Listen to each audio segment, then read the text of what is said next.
O Senhor esteja convosco. Ele está no meio de nós. Proclamação do Evangelho de Jesus Cristo segundo Mateus. Glória a vós, Senhor.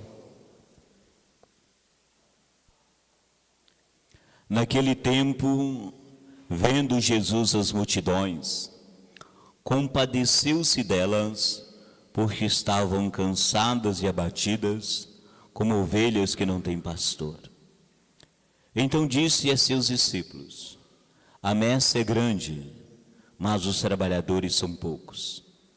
Pedi, pois, ao dono da messe que envie trabalhadores para a sua colheita. Jesus chamou os 12 discípulos e deu-lhes poder para expulsar os espíritos maus e para curarem todo tipo de doença e enfermidade. Esses são os nomes dos 12 apóstolos. Primeiro, Simão, chamado Pedro, e André, seu irmão. Tiago, filho de Zebedeu, e seu irmão João. Felipe e Bartolomeu. Tomé e Mateus, o cobrador de impostos. Tiago, filho de Alfeu e Tadeu.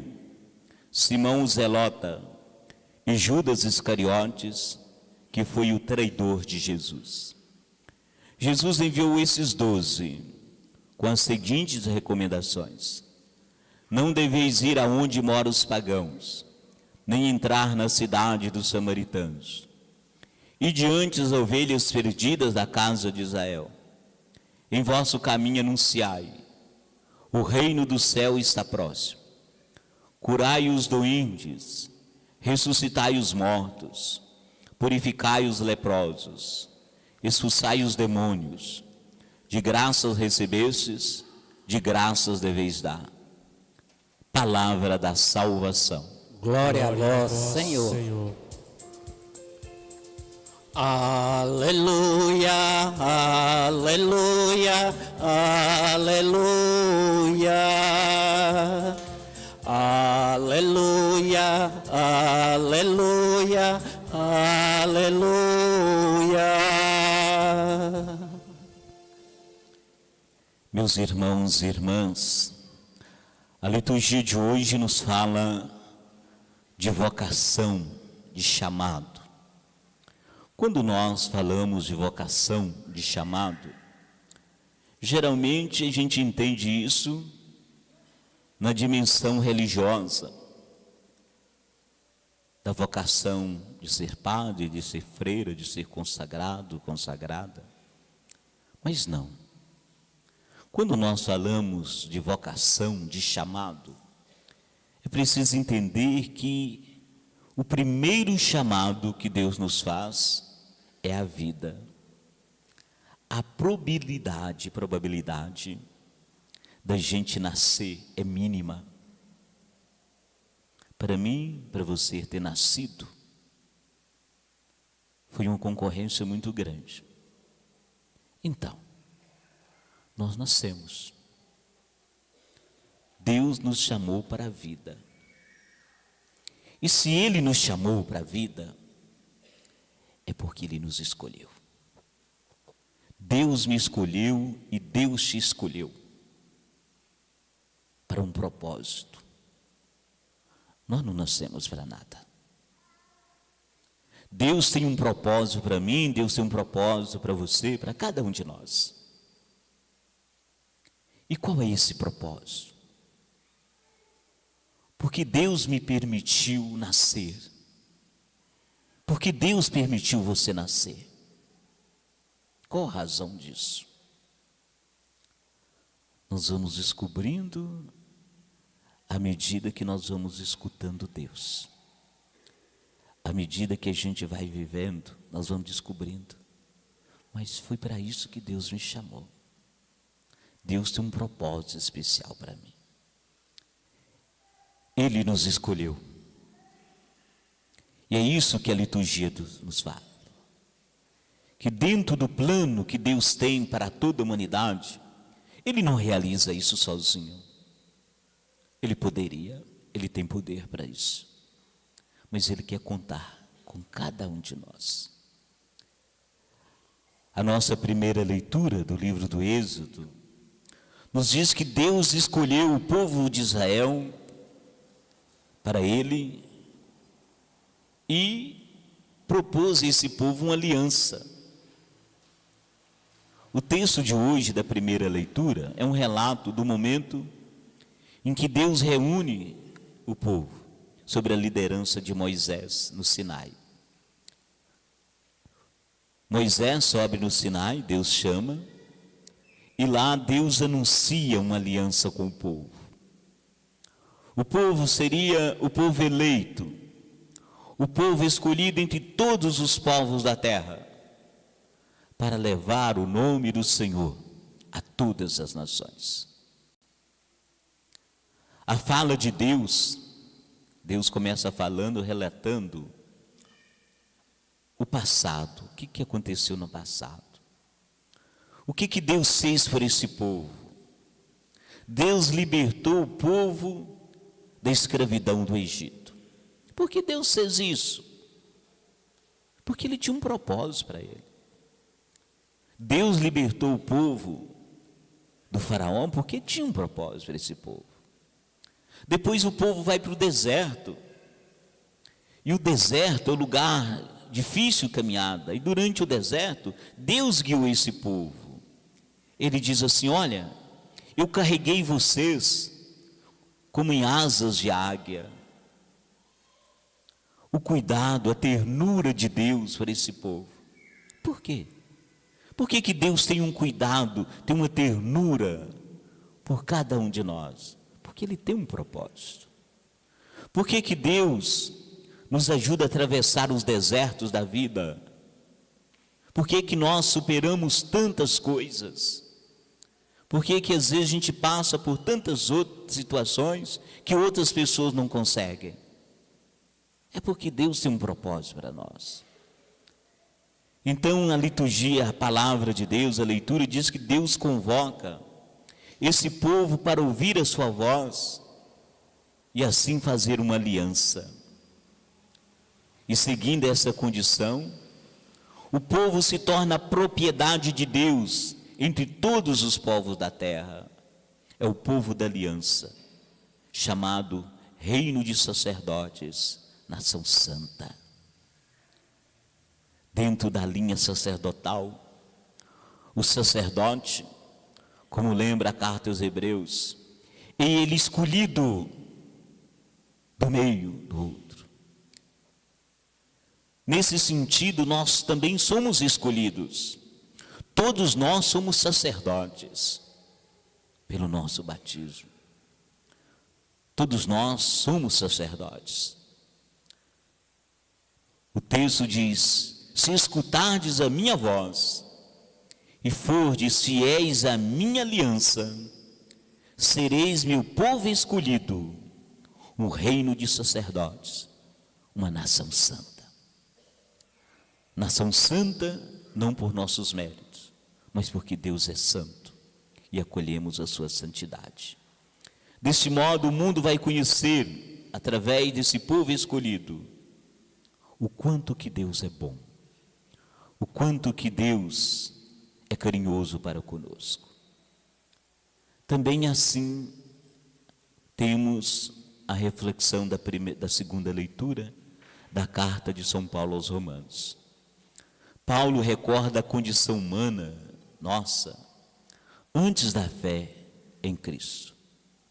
Ele diz que antes de Cristo nós éramos fracos e que Cristo morreu por nós pecadores.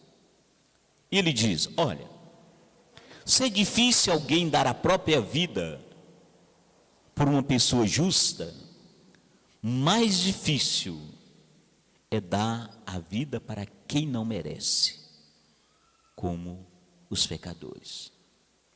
No entanto, foi assim que Deus demonstrou o seu amor por nós. Ele morreu por nós, pecadores. Ele morreu por nós, embora nós não merecêssemos tanto amor. Desde então, a partir disso, nós vivemos sob uma nova condição. Nós fomos justificados pelo sangue de Cristo na cruz por nós. E por causa disso, nós podemos gloriar em Deus e em Jesus Cristo, porque Ele nos reconciliou com o Pai. Assim como na primeira leitura, esse texto mostra a nossa pertença a Deus. Essa segunda leitura diz que nós pertencemos a Deus. Nós somos um povo sacerdotal, uma nação santa, não por uma aliança externa, mas por uma aliança de sangue. O sangue de Cristo derramado na cruz por nós. Nós pertencemos a Ele pelo amor. Ele nos amou primeiro. Ele diz: nós somos justificados pelo amor. Cristo morreu por nós por amor. É uma aliança de amor que Deus fez por nós. Uma aliança de escolhidos, de chamados. O texto do Evangelho nos fala da missão dos 12 discípulos, 12 apóstolos. O texto inicia dizendo assim, que Jesus viu uma multidão que estava como ovelhas sem pastor. Vendo as multidões, compadeceu-se delas, porque estavam cansadas, abatidas, como ovelhas sem pastor. É interessante o que Jesus vê, o olhar de Jesus. Se domingo passado nós falamos do olhar misericordioso de Jesus, que ele vê Mateus como cobrador de impostos, era um pecador, mas Jesus não olha o pecado. Ele não viu Mateus como um pecador. Enquanto todos viam Mateus como um homem cheio de erro, de pecado, Jesus viu em Mateus um homem que poderia ser discípulo dele. O olhar de Jesus é diferenciado. Hoje ele olha com olhar de ternura, de compaixão. Ele olha para o povo e sente compaixão. O olhar ligado com o coração. Porque compaixão, a palavra compaixão, significa compadecer com, sofrer com. Compaixão aqui não é você ter dó. Você vê alguém sofrendo e tem dó. Não. Compaixão é muito mais. É quando você sofre com o outro. É quando você olha para o outro e o sofrimento dele mexe com você, te incomoda. Então, é um olhar ligado ao coração. Ele viu e sentiu compaixão. O olhar de Jesus passou pelo coração dele. Ele sofreu. Ele sentiu a dor do outro. E quando você sente a dor do outro, você sofre com ele. Não é uma dó apenas, não é um sentimento de dó, de pena, é mais do que isso. Compaixão, portanto, é você sentir dentro de você a dor do outro. E quando você sente a dor do outro, talvez você não tenha muita coisa a oferecer, mas pelo menos você diz: o que eu posso fazer para você? Eu estou vendo o seu sofrimento. Como eu posso te ajudar? Foi isso que Jesus sentiu. Jesus vê a multidão e fica comovido, porque estão como ovelhas sem pastor. O povo esperava um pastor com o coração de Deus. Diz o texto do profeta Jeremias: eu lhes darei pastores segundo o meu coração. E o povo esperava com um verdadeiro pastor que pudesse cuidar deles. Mas para que isso aconteça, Jesus fez um apelo. Pediu ao dono da messe que envie pastores, colaboradores para a colheita. Quando Jesus fala de chamar operários, aqui não se trata apenas que essas pessoas são os padres, são as freiras, são os bispos, não. É um chamado ampliado. Ele está falando para todos nós, para que nós tenhamos a capacidade de olhar como ele olhou. Que nós possamos carregar dentro de cada um esse sentimento de olhar de compaixão. E quando ele fala rezar para que tenham mais trabalhadores, é tornar a nossa oração um instrumento para que outras pessoas abram também o seu coração a esse olhar amoroso de Jesus, olhar de compaixão. E aí Jesus chama e envia 12, chamou-os. O número 12, ele é simbólico. Existiam os das 12 tribos de Israel. O número 12, então, dá a ideia de totalidade. Porque, na verdade, Jesus não tinha só 12 discípulos, não. Ele teve mais. O próprio texto de Mateus diz que Jesus enviou 72. Então, era muito mais do que 12. Existiam homens, mulheres, que seguiam Jesus, eram os seus colaboradores. Mas Jesus escolhe 12 de maneira muito especial. E ele vai dar uma formação especial a esses 12. E aí o texto aparece o nome dos 12 discípulos. Mas é interessante. Essa lista de Jesus, ela não tem ponto final. O meu nome e o seu nome está ali. O nosso nome está ali. Ele nos escolheu. Ele te escolheu. Mas não basta o nosso nome estar na lista. Porque na lista apareceu Judas Iscariotes, que foi um traidor, que não entendeu o que Deus queria dele. Portanto, é necessário que esse chamado nos leve uma fidelidade a Ele. E aí Jesus confere o poder, expulsar demônios, curar os doentes. Isso é, nós devemos ser sinais de vida. Entende agora por que Deus te escolheu, por que Ele permitiu você nascer? Por que Ele me permitiu nascer? É para que nós sejamos sinais de vida, de esperança. Todos nós somos chamados. O texto diz, interessante que Deus não chama pessoas prontas. Os discípulos não eram pessoas das melhores categorias, não. Ele não nos chama, Ele não chama pessoas prontas. Eu sempre digo que Ele nos capacita. Ele nos capacita. E Ele recomenda, chama e envia. Qual o destinatário da missão? Ide as ovelhas perdidas da casa de Israel. Quantas pessoas perdidas? O anúncio. O reino de Deus está próximo. O que é o reino de Deus? É o mundo bom que nós sonhamos e que Deus quer para nós.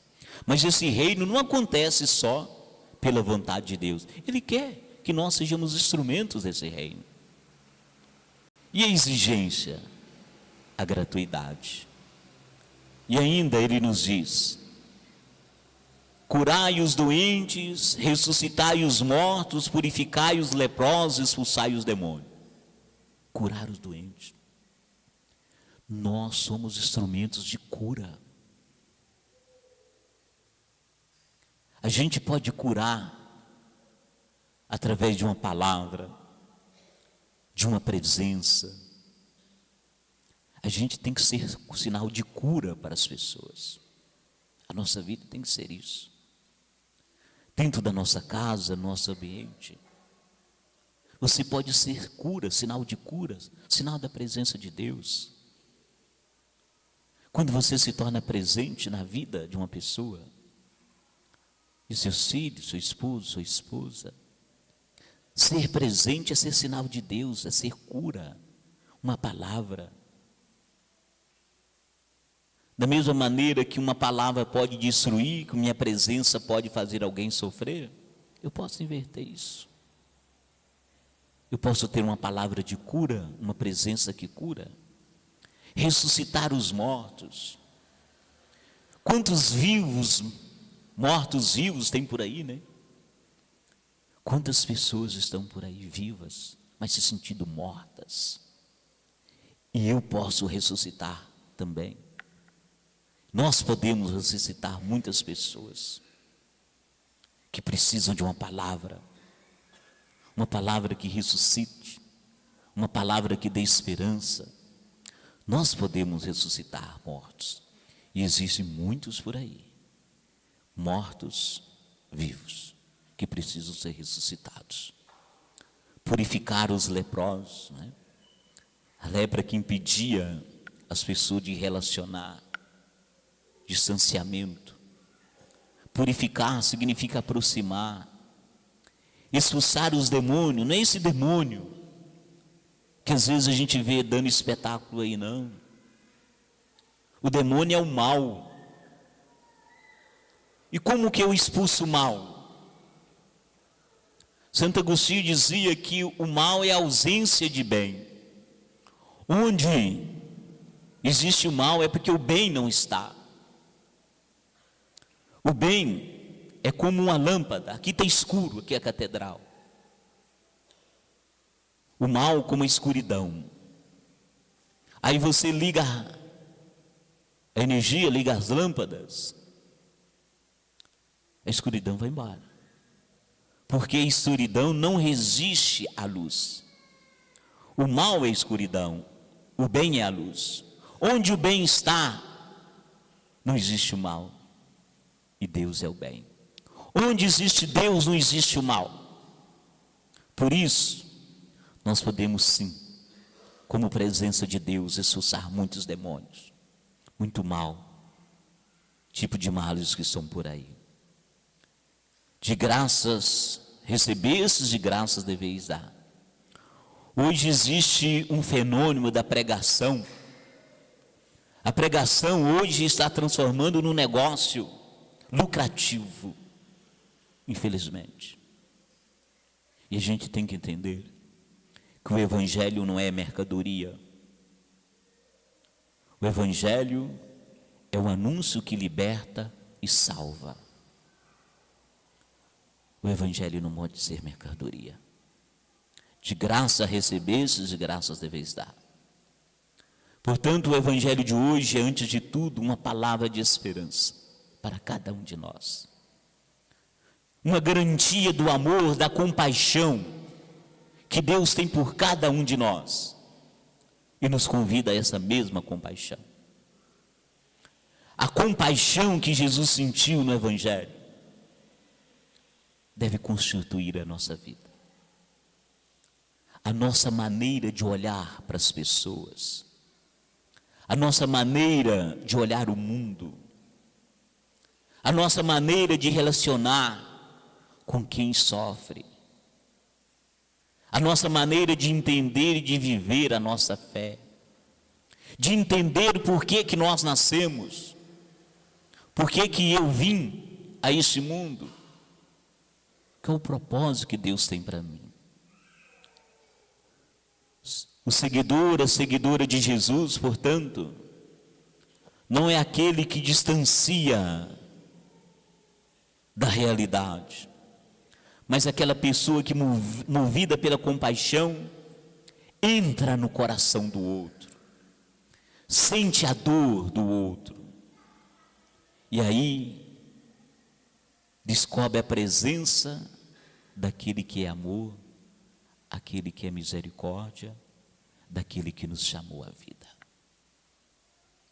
Que cada um de nós se sinta chamado por Deus. Que cada um de nós, nesse chamado, com o mesmo olhar de Jesus, possamos entender por que eu nasci, qual o propósito que Deus tem para mim, por que Ele me chamou o dom da vida. E que nós possamos responder a esse chamado, a essa escolha, com o mesmo olhar de Jesus, com um olhar de amor, e de compaixão. Fiquemos de pé e vamos professar a nossa fé. Creio em um só Deus,